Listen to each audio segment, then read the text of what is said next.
stop treating me and my mom like we're your family platoon? Hey, leave Joyce out of this. I wish you'd leave Joyce, like now! Seeing this kind of family violence, and it's something you can have encountered as a player. I think we all know some people who got some difficulties, and you can have by yourself also. Here, the choice you're going to take will have consequences on the relation between Max and Chloe, but also on her father.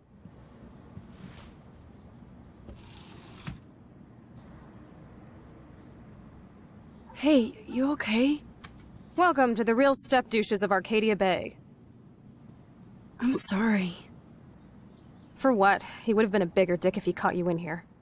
David could seem very archetypal. Yes, and again, one dimension at the beginning, but then we are making episode after episode, you can see that maybe he's very he's got his own reason to be like issues. this. And I think not at any moment we are justifying the fact that he could hit Chloe or be how it is, but just showing a perspective that not everything is black or white. So we did a lot of research to be sure that we were dealing with those themes in a good way. Too much gamifying this, we could really maybe hurt some people. And if we are talking about issues those people have had and not making it right, it could be worse, and it couldn't be the opposite of what we wanted to do at first.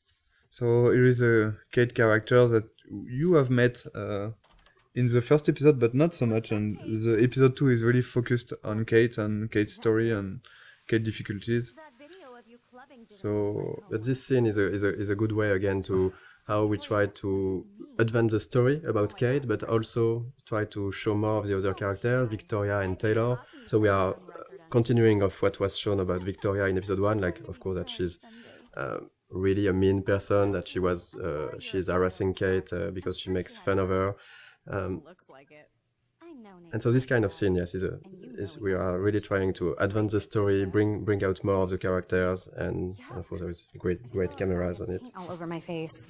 Max Selfie thought she was a badass taking that picture. We wanted really to talk about all the cyberbullying, the fact that it's quite difficult for a teenager nowadays to be connected as everyone is now. I think everyone has got a phone, is connected always. We are using the text message a lot, and we are making fun with that. So we are really thinking about both sides of the social media. On the other hand, you've got this dark aspect of internet, which could be really difficult to live. I think a lot of players could recognize some of them inside Kate, and we've received a lot of letters from players who say that helped us also to realize what they've been through. Yeah, we wanted to have this scene since the beginning. We are quite happy that we managed to keep it, and work with Square Enix was great for that.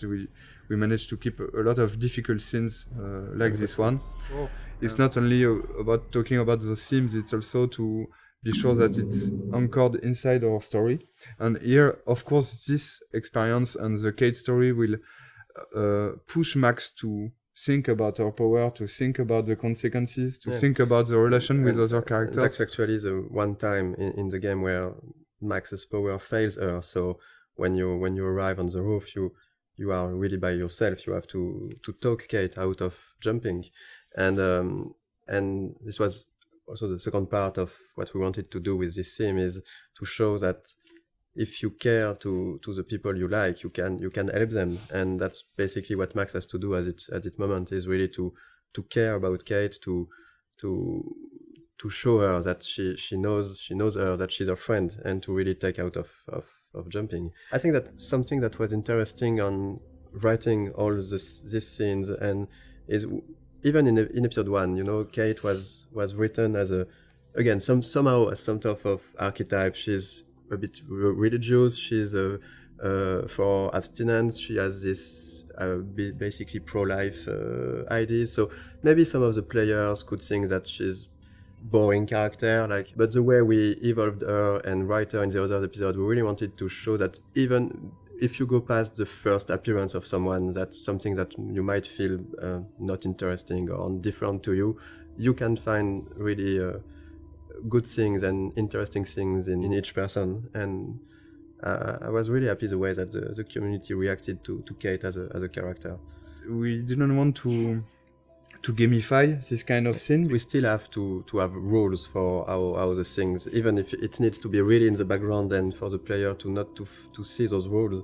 But in the end, we still need to create the scene with the scripting and a way to make it work. So it was really hard to find the good balance to make it feel the more transparent as possible for the player and just find the good way to have the feeling that it's really a dialogue between Max and Kate. And it was a really hard one to write. There is a lot of branches, there's a lot of variations, and I think even in the voice recording it took a really long time. Yeah. It was one full session just for Hannah and Diane who plays Kate. It was really important for us to keep this going after in the other episode and not just okay, we have done the scene and so no, we go to the following of the game. I'm going to be here for another day until my family comes out to visit. How are they treating you? Like they need to protect me forever. They're so upset, and I know they feel guilty even though they didn't do anything. I was surprised how many we wanted from to talk about this theme of euthanasia, but to find a way to talk about it that would be respectful for any sort of position. Because it was really important to not try to say this is right, this is wrong, and to let the player really see how he wants to play this scene at this moment based on what he felt for the situations, for Chloe, for her parents and everything. And that was that was not easy to find this balance when doing that. And again, it's because it's interactive and it's a video game that this scene is so strong. I think if you just see a scene and just okay, this is the director point of view and that's it, I accept it or not. But here it will be your choice. You really have to take your time and think about it before making your choice. So and we've seen all kind of reactions. We've seen players who immediately say, no, I can't do it. Or other player who immediately accept what Chloe is asking. Of course, it's Chloe, I'm accepting. And a lot of others who are hesitating for 5-10 minutes or so. And I think that we've been, I like that we did that, but we've been a bit mean to the player because we give them a third choice of maybe I cannot take any choice on this, but then you have still to take a choice. Yeah. But I think it was stronger because it was, what we wanted to do with that is to show that at a point you have to take responsibility for your actions and decide something. You cannot get an easy way out.